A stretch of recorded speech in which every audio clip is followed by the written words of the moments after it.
व्यवहार करताना फक्त हिंदूंशीच करा असं म्हणत नितेश राणेंनी गरळ ओकली आहे आणि त्यावरून आता राजकीय आरोप देखील सुरू झालेले आहेत। तर दुसरीकडे शिंदे गटाच्या नेत्या यामिनी जाधव यांनी बुरख्यांचं वाटप केलेलं आहे। तर तिसरीकडे ठाकरे गट यंदा मुस्लिम उमेदवार देण्याची शक्यता आहे। एकूण सध्याचं राजकारण या ना त्या कारणानं मुस्लिम या विषयाभोवती फिरताना दिसतंय। पाहूयात।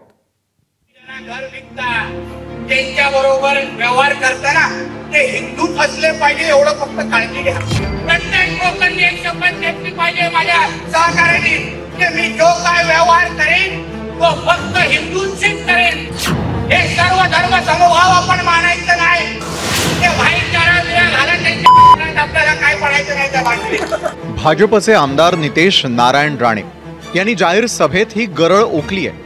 कोणताही व्यवहार करताना तो हिंदूंशीच करा असं नितेश राणे म्हणाले। घर विकता त्यांच्याबरोबर व्यवहार करताना ते हिंदूच असले पाहिजे एवढं फक्त काळजी घ्या।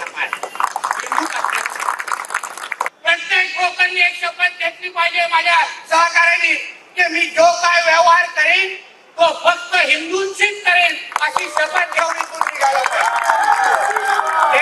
शपथ हात वरती करा आणि सांगा मला हे सर्व धर्म समभाव आपण मानायचं नाही।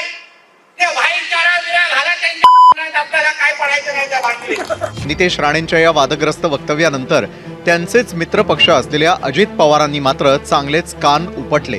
काही लोक इतर पण समाजाच्या करता बोलतात, त्यांना तरी बोलायचा कुणी अधिकार दिलेला आहे? काही आमच्या महायुतीच्या घटक पक्षातले पण काही जण लोकप्रतिनिधी बोलले, जर कुठल्या हिंदू धर्मीयांच्या भावना दुखवल्या तशा पद्धतीने जर कोण केलं तर यांच्यावर कारवाई केली पाहिजे। शिंदेच्या शिवसेनेचे नेते आणि मंत्री उदय सामंत यांनी देखील नितेश राणेंना सल्ला दिलाय। आज आमच्या मंत्रिमंडळामध्ये काम करताना अब्दुल सत्तार हे मुस्लिम धर्मीय अतिशय चांगल्या पद्धतीने वंदनीय बाळासाहेबांचा विचार पुढे घेऊन जात आहेत। तर आमची भूमिका हीच आहे की धर्माधर्मामध्ये भिंती निर्माण करण्यापेक्षा जर कोण चुकला असेल तर त्याला दंड झाला पाहिजे, त्याला शिक्षा झाली पाहिजे, त्याला कायद्याचा वचक असला पाहिजे, याच्याबद्दल आमचं दुमत असण्याचं काही कारण नाही। ठाकरे गटाचे शरद कोळी यांनी तर नितेश राणेंवर देशद्रोहाचा गुन्हा दाखल करण्याची मागणी केली आहे। नितेश राणेला खतपाणी घालण्याचं काम हे भाजप करतायत।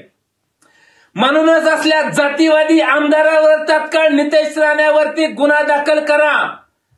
या नितेश राणेवर देशद्रोहीचा गुन्हा दाखल करा आणि याचा 12 बिस्तरा गुंडाळून याची भांडी कुंडी गुंडाळा आणि या हरामखोराला नेपाळला हाकलून द्या किंवा पाकिस्तानात पाठवा। तर दुसरीकडे शिंदे गटाच्या नेत्या यामिनी जाधव यांनी भायखळ्यामध्ये बुरखा वाटपाचं आयोजन केलेलं होतं। बुरखा वाटपाचे कार्यक्रम मान्य नसल्याचं म्हणत त्यांनी अप्रत्यक्ष शिंदेच्या शिवसेनेला इशारा दिलाय का? यामिनी जाधव यांनी बुरखा वाटप केलं, याच्यावरती आता विरोधकांनी अशी टीका सुरू केलेली आहे की संधी साधूचं राजकारण केलं जातंय। नाही, आम्हाला मान्य नाही। मला याची पूर्ण माहिती नाही, पण तरी पण अशा पद्धतीच्या वाटपाचे कार्यक्रम, ते बुरखा वाटपाचे, भाजप या बाबतीत सहमत नाही। मुस्लिम या विषयावरून महायुतीमध्ये असा वाद पेटलेला असतानाच तिकडे उद्धव ठाकरे मात्र येत्या विधानसभेला मुस्लिम कार्ड खेळणार असल्याची चर्चा आहे। कारण आता थेट मुस्लिम उमेदवार देण्याचा निर्णय ठाकरेंच्या शिवसेनेनं घेतल्याचं दिसतंय। आपण येणाऱ्या काळात मला वाटतं मुस्लिमांना एक रीतसर चांगलं प्रतिनिधित्व सुद्धा महाविकास आघाडी देणार आहे। शिवसेनेकडनं मुस्लिम उमेदवार शिवसेना सुद्धा देऊ शकते। शिवसेनेत जात धर्म याच्या आधारावर होत नाही, मेरिटच्या आधारावर होतं आणि मेरिटमध्ये एखादा मुस्लिम बसला तर त्याला सुद्धा उमेदवारी शिवसेनेत मिळू शकते। त्याच्यात काय शिवसेनेला काय मुस्लिमांचं वावगं नाही आहे। भारतीय जनता पक्षाच्या विरोधात जाऊन आम्हाला केंद्रामध्ये सरकार नाही पाहिजे म्हणून या लोकांना त्यांनी मुस्लिम समाजाने मतदान केलं। आता उद्धव साहेबांना हे कळालेलं आहे, शरद पवार साहेबांनाही कळालेलं आहे आणि काँग्रेसलाही कळालेलं आहे की बाबा तशी परिस्थिती विधानसभेमध्ये निर्माण होणार नाही। म्हणून पहिल्यापासूनच त्यांना माहीत पडलेलं आहे की आता मुस्लिमांना आपल्याला परत मत घ्यायचं असेल तर आपल्याला काही तिकीट द्यायला खूप आनंदाची गोष्ट आहे ना। आणि फक्त द्या नको, त्यांना निवडून आणण्याची जबाबदारी पण तुम्ही घ्या। ठाकरे गटाच्या या भूमिकेवर विजय वडेट्टीवार आणि शिंदे गटाचे संजय शिरसाट काय म्हणाले पहा। लोकशाही आहे आणि लोकशाहीमध्ये हिंदू मुस्लिम दलित असा भेदभाव करता येणार नाही। नाही, असं काही होणार नाही। हे फक्त मुस्लिमाची मतं कशी घ्यायची याकडे यांचा कल आहे। यांना मुस्लिम उमेदवार देऊ शकत नाही ते, दलित उमेदवार देऊ शकत नाहीत, यांचं राजकारण करायचं. आता ते मुस्लिम देऊ शकतात, अजून कोणाला देऊ शकतात.